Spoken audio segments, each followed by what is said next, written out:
தமிழ்நாட்டிலும் நுழைந்த HMP வைரஸின் அறிகுறிகள் என்ன? இதனை தடுப்பதற்கான வழிமுறைகள் குறித்து மருத்துவர்கள் என்ன சொல்கிறார்கள்? பார்க்கலாம் இந்த தொகுப்பில். சீனாவில் வேகமாக பரவி வரும் ஹியூமன் மெட்டா நியூமோ வைரஸ் தற்பொழுது இந்தியாவிலும் நுழைந்துவிட்டது. கர்நாடகா, குஜராத் உள்ளிட்ட மாநிலங்களைத் தொடர்ந்து தமிழ்நாட்டிலும் HMPV பாதிப்பு கண்டறியப்பட்டுள்ளது. இந்த HMP வைரஸால் பாதிக்கப்பட்டவர்களுக்கு மூக்கடைப்பு, மூக்கில் நீர் வடிதல், இருமல், மூச்சு விடுவதில் சிரமம், மூச்சு திணறல், தொண்டை கரகரப்பு, காய்ச்சல், தோல் தடிமன் போன்ற அறிகுறிகள் இருக்கும் என மருத்துவர்கள் கூறுகின்றனர். பேசிக்கலாக ஃபீவர், பாடி பெயின், ஒரு சோர் த்ரோட், தொண்டையில் எரிச்சல் இருக்கிறது, தொண்டை வலி இருக்கிறது, காஃப் இருக்கிறது, மூச்சு வாங்கல் இருக்கிறது, இந்த மாதிரி இருந்தால் டாக்டர்கிட்ட போயிட்டு இது வைரல் இன்ஃபெக்ஷனாக இருக்கலாமான்னு டெஸ்ட் பண்ணி அதுக்கு மாத்திரை எடுத்துக்கிறது பெட்டர். பட் எல்லாருக்கும் டெஸ்ட் பண்ணணுமா அப்படின்னா அவசியமும் இல்லை. வைரஸ் HMPV அப்படின்றது பலகாலமாக இருக்கிற வைரஸ். பட் யூஸ்வலாக சர்க்குலேஷனில் அது ரொம்ப கம்மியாக இருக்கும்.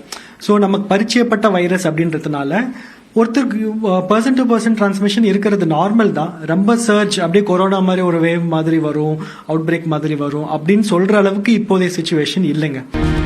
கொரோனாவை போன்று சீனாவில் தொடங்கி தமிழ்நாட்டில் பரவினாலும் இது நீண்ட காலமாக வழக்கத்தில் இருக்கும் ஒரு வகை வைரஸ் தான். எனவே பொதுமக்கள் அச்சப்பட தேவையில்லை என மருத்துவர்கள் தெரிவித்துள்ளனர். ஏற்கனவே இந்த மாதிரி சர்க்குலேஷன்ல நம்ம ஒரு வாரத்துக்கு 2 வாரத்துக்கு முன்னாடி டெஸ்ட் பண்ணோம்னா கூட இந்த பேனல் டெஸ்ட்ல ஹியூமன் மெட்டானிமோ வைரஸ் ஸ்டில் பாசிட்டிவா வந்திருக்கிறது நம்ம பார்த்துருக்குறோம். ஸோ இதுக்காக நம்ம பீதி அடைய தேவையில்லை.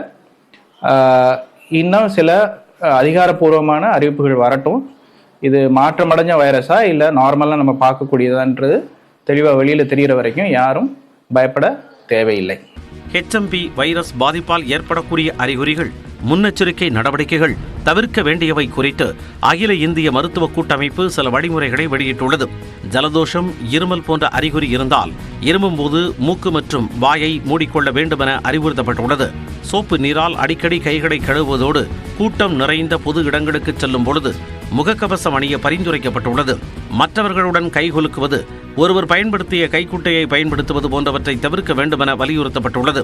தனிநபர் கருவிகளை பிறருடன் பகிர்ந்து கொள்வதை தவிர்ப்பதோடு சுயமாக மருந்து எடுத்துக் கொள்ளாமல் மருத்துவரை அணுகி சிகிச்சை பெற்றுக் கொள்ள வேண்டும் என்றும் அகில இந்திய மருத்துவ கூட்டமைப்பு அறிவுறுத்தியுள்ளது.